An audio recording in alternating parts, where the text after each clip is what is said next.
한미일 정상회의가 우리 시간으로 오늘 밤에 열립니다. 이번 정상회의에서는 캠프 데이비드 원칙과 이행 방안을 담은 문건도 채택되는데요. 미국 고위 당국자들이 평가하는 한미일 간 공조의 뉴 노멀이 우리 경제에 어떤 영향을 미칠지 자세한 이야기 나눠보겠습니다. 석병훈 이화여자대학교 경제학과 교수 전화 연결돼 있습니다. 교수님 안녕하세요. 예, 안녕하십니까. 네. 일단 이번에 열리는 한미일 3국 간 캠프 데이비드 협상은 안보와 경제를 연계시키는 첫 공식적인 협상인데요. 이건 어떤 의미가 있을까요? 예, 그동안에 사실 미국 같은 경우는 동아시아에서 러시아와 중국의 그 세력이 확산되는 것을 갖다가 한국과 미국과 일본과 같이 공동으로 대응하고자 했었습니다.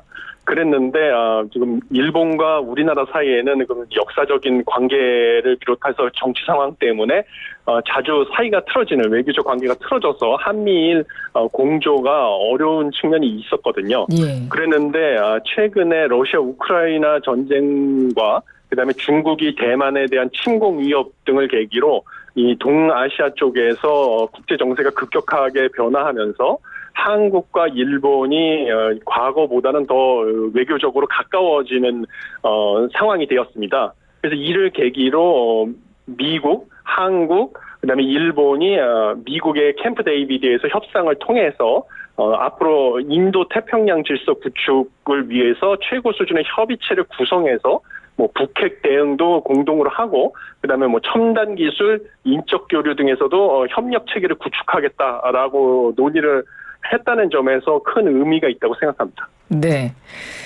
정보, 안보, 정치, 외교, 경제 등 모든 분야에서 3국 관계가 뉴 노멀이 되겠다. 그렇게 되도록 하겠다. 이렇게 미국 정부가 밝혔는데요. 그렇다면 경제 분야에서의 뉴 노멀은 무엇인가 이게 궁금해지더라고요. 이번 회담에서 논의될 경제 협력과 경제 안보에 주된 의제 어떤 게 될까요? 가장 중요한 것은 러시아 우크라이나 전쟁, 그다음에 코로나19 팬데믹 현상으로 인해서 과거에 우리가 자유무역을 바탕으로 했던 글로벌 공급망이 붕괴되고 있었습니다. 그래서 미국 같은 경우도 주요 제품들의 생산 기지를 인건비가 싸다는 이유로 그동안에 중국에다가 건설을 했었는데요. 코로나19가 확산이 돼가지고 중국으로부터의 수출과 수입이 지금 차단이 되는 상황이 겪어지니까 미국 경제도 타격을 받을 수 있다는 것을 이번에 깨닫게 됐고요. 그다음에 러시아 우크라이나 전쟁을 계기로 지금 러시아와 중국, 동아시아 같은 경우는 북한까지 연결된 이런 동맹 그룹하고 미국의 다른 미국, 일본, 한국, 그다음에 유럽 쪽에 있는 동맹 그룹 간의 공급망을 서로 재편하고자 하는 그런 안보와 경제 상황이 연결되는 상황이 지속되다 보니까 이번에 그 3자 회의가 된 배경이 되고요. 그럼 여기서 다룰 주된 의제는 무엇이냐면 결국은 중국과 러시아를 제외한 미국, 한국, 일본 간의 미국의 동맹국들 간의 공급망을 잘 구축을 하고 그다음에 미래의 신성장 동력이 될 인공지능이라든지 우주산업 등 같은 신흥기술 분야에서도 역시 공동 연구와 협력을 진행하겠다. 이런 것이 이번에 논의될 경제협력과 경제안보의 주된 의제가 되겠습니다. 네.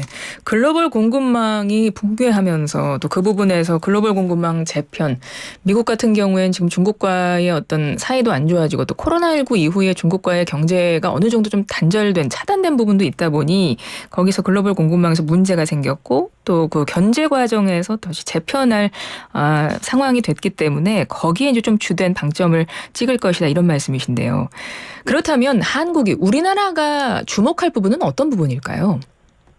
우리나라 같은 경우는 지금 사실 미국 대중 수출의 비중도 크고 그래서 미국과 중국 간의 갈등이 격화되면 될수록 안보는 미국에 의존을 하고 있고 그다음에 수출 같은 것은 중국에 의존을 하고 있기 때문에 좀 난처한 입장에 처해져 있는 상황입니다. 네. 그래서 이번 같은 경우에는 우리나라는 특히 미국, 일본과 안보 측면 그다음에 경제 측면에서 협상을 강화하면서 그 와중에 대중 관계에 있어서도 우리가 얻을 수 있는 실리 실리를 취하고자 하는 전략이 필요할 것으로 보이거든요. 네. 그래서 제가 보기엔 대표적으로 최근에 바이든 대통령이 미국의 사모펀드하고 벤처캐피탈이 중국의 IT 기업, 특히 첨단 반도체랑 AI, 양자 컴퓨팅 같은 분야에 자금을 공급하는 것을 막는 행정명령에 사인을 했습니다. 서명을 했는데요. 네네. 그래서 내년부터 실행될 예정인데 이번 한미일 3국 정상회담에서 미국이 당연히 한국과 일본 측에도 이런 미국의 노력에 동참해 줄 것을 요구할 가능성이 크거든요. 예.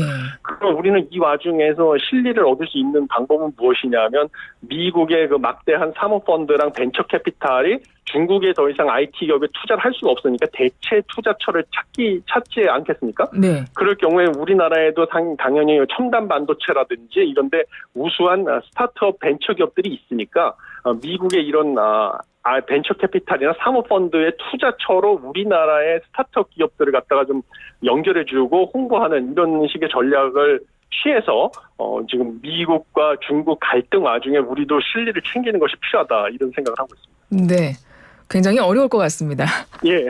그러니까 우리나라는 아까 말씀하셨지만 미국의 안보를 의존하고 있고 수출, 경제 분야에서는 좀 중국에 의존하는 측면이 있는데 지금 미중 간의 갈등이 심하고 패권 경쟁을 하고 있는 상황에서 우리는 대중관계도 이거는 우리가 계속 앞으로 쭉 가져가야 하는 부분이기 때문에 거기서 어떻게 하면 실리를 챙길 수 있을 것인가. 그리고 미중 관계에서 어떤 틀어진 그 틈을 파고들어서 우리가 어떤 부분에서 또 이득을 갖고 올 것인가 좀 전략적으로 생각을 해야 된다. 전략을 짜야 된다. 이런 말씀으로 이해가 되고요. 네. 그리고 교수님 말씀 들으니까 사실 이 안보와 경제를 연계시키는 움직임은 지금 중국과의 경제 패권 다툼에서 미국이 이미 추진해 오고 있는 움직임이거든요. 그렇다면 예. 이번 협력 역시도 미국의 그런 측면이 담겨 있다고 봐야 되겠군요. 예, 당연히 그렇습니다. 사실 지금 미국의 대외 정책이 과거에 그 90년대에는 워싱턴 컨센서스라고 해가지고요. 미국이 중남미 개발도상 국가들에게 경제 처방을 한 것이죠. 그래서 네.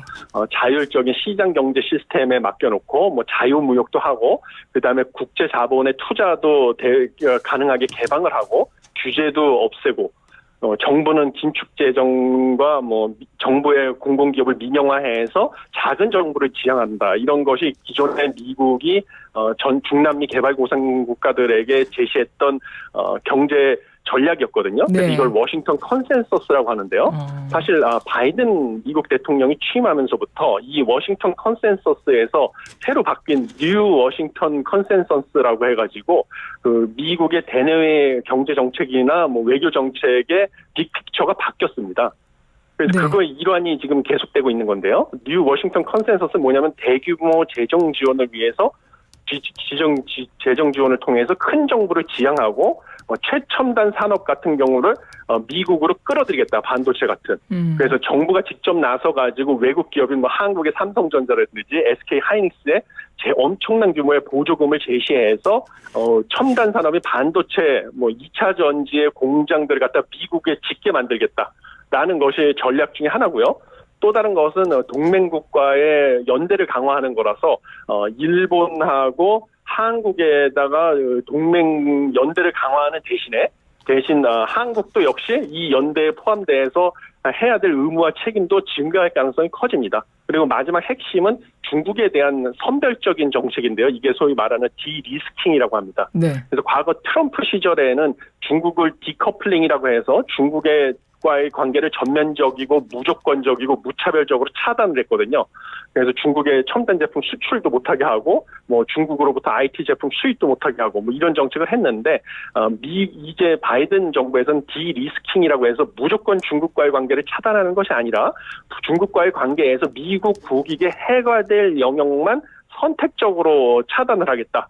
라고 하는 것이 이제 디리스킹이 되겠습니다. 네. 그래서 이번에 일본과 한국과의 경제 안보 동맹을 강화하면서 일본과 한국 그다음에 미국의 안보에 위협이 될 만한 첨단 기술 분야 이런 곳에서 중국을 배제하고자 하는 그런 노력은 지속될 것으로 보입니다.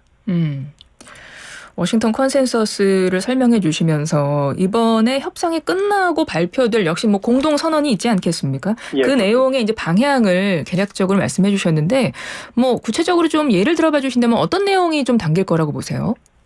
예, 대략 지금 언론에 보도가 됐는데요, 이미. 네. 이번에 3자 회담이 끝난 다음에 캠프 데이비드 원칙과 캠프 데이비드 정신의 두 가지 문건을 채택을 할 것이다 라고 보도가 지금 나오고 있습니다.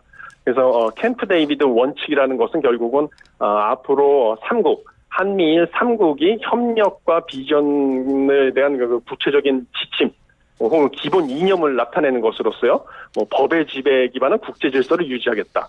그다음에 주권과 영토의 일체성을 존중하겠다. 그다음에 북한의 핵을 비확산하게 하겠다. 그다음에 중국이 지금 러시아가 지금 추진하는 힘에 의한 일방적인 그 현상 변경 시도, 대만 침공이요 아니면 우크라이나 침공 같은 것을 반대한다라는 원칙을 세우고요. 그다음에 캠프 데이비드 정신이라고 해서 이것은 구체적인 실행 방향이 되겠습니다. 네. 그래서 정상들, 외교장관, 국방장관, 안보 담당자, 고위관리들까지 4가지 레벨의 협의체를 구성해서 정례적으로 회의를 해서 협력을 강화하고요. 반도체, 첨단 기술, 핵심 광물들 공급망을 더 탄탄히 구축을 할 뿐만 아니라 북한의 핵 관련된 정보를 한미일 3국이 공유를 하고 합동 군사훈련도 하는 등 방위력도 끌어올리겠다라는 내용이 포함될 것으로 보입니다. 그렇군요.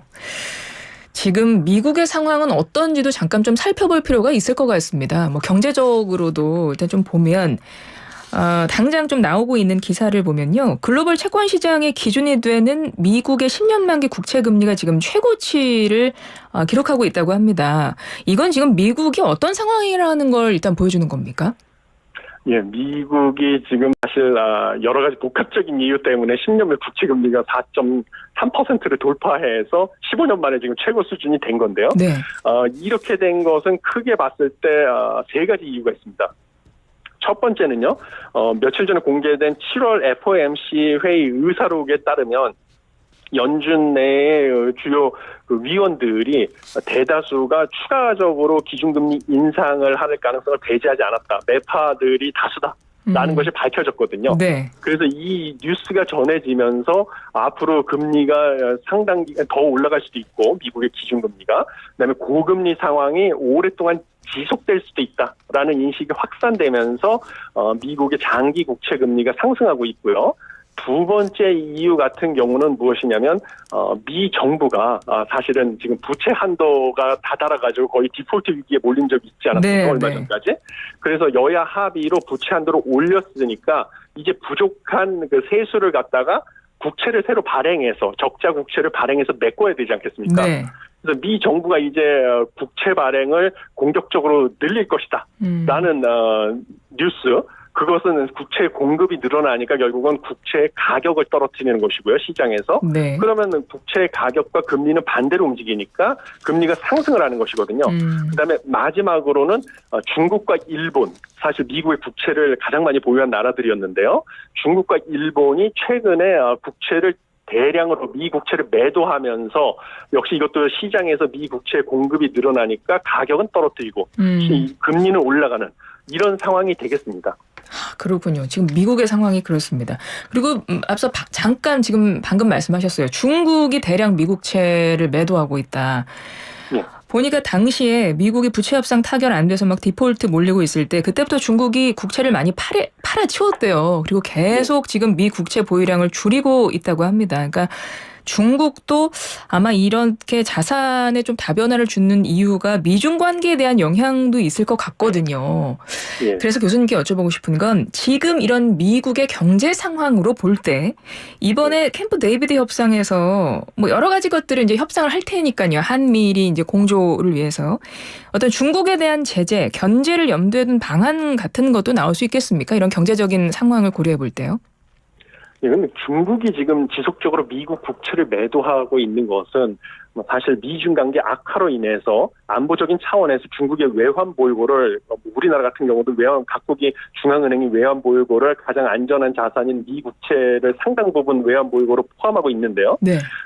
중국은 미중 관계가 점점 악화되고 있기 때문에 너무나 그 외환 보유고 포트폴리오, 자산 포트폴리오를 갖다가 미 국채 의존도를 키워놓으면 위험할 수가 있습니다. 나중에. 네. 그런 안보적인 관점 하에서 중국이 외환 보유고 포트폴리오를 다변화하기 위해서 미 국채를 매각하고 다른 대체 자산을 사고 있는 것이거든요.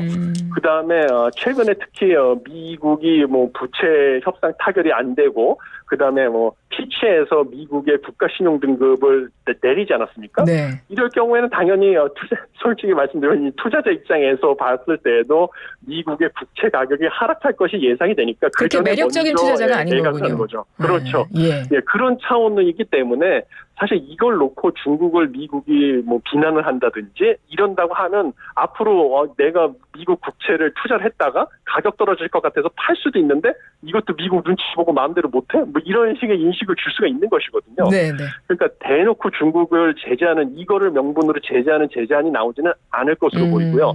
뭐 일본 같은 경우는 통화정책 기조를 전환해서 장기 금리를 1%까지 상승을 하는 것을 용인을 하다 보니까 사실 미국에 있던 일본 투자 자금이 미 국채를 팔아치우고 일본으로 옮겨간 경향이 있었는데, 그러니까 그렇죠. 일본도 그렇죠. 금리를 올리니까. 그렇죠. 네네. 예, 그러니까 미국의 입장에서는 한국과 대신 일본한테 이 동맹국이고 경제 안보도 차원에서도 미 국채를 매각하지 말라는 그런 식의 권고를 할 수가 있습니다. 최근에 일본 같은 경우는 미 국채 보유량을 그래서 늘렸거든요. 네네. 그런 식으로 대응할 것 같습니다. 그렇군요. 끝으로 지금 한미일 3국 간 캠프 데이비드 협상에 중국을 비롯한 러시아, 북한도 민감한 반응을 보이고 있습니다. 또 10월에는 푸틴과 시진핑 간의 정상회담도 있다고 하는데요. 중국과 러시아가 경제 안보 측면에서 뭐 맞대응을 할까요? 예, 맞대응을 하는 것은 불가피하다고 보고 있습니다. 네. 왜냐하면 최근에 뭐 데이터에서도 확인이 되는데요. 중국이 수출이 상당히 부진을 하고 있는 와중에서도요. 전 세계적으로 수출이 부진한 와중에도 러시아로의 수출은 오히려 늘었습니다. 이것은 최근에 공급망 재편 현상, 그다음에 미중 갈등이 격화되는 사이에 중국과 러시아 간의 안보 동맹은 오히려 경제 안보 동맹은 강화되고 있다는 것을 보여주고 있거든요. 네. 그래서 지금 북한까지 끼어서 동아시아에서 중국, 러시아, 북한도 당연히 뭐 10월에 푸틴과 시진핑 간 정상회담을 계기로 3국의 경제 협력도 강화하고 안보 동맹도 강화하는 식의 대응책을 발표할 것으로 봅니다. 알겠습니다. 교수님 오늘 말씀 잘 들었습니다. 고맙습니다. 예, 감사합니다. 지금까지 석병훈 이화여자대학교 경제학과 교수였습니다.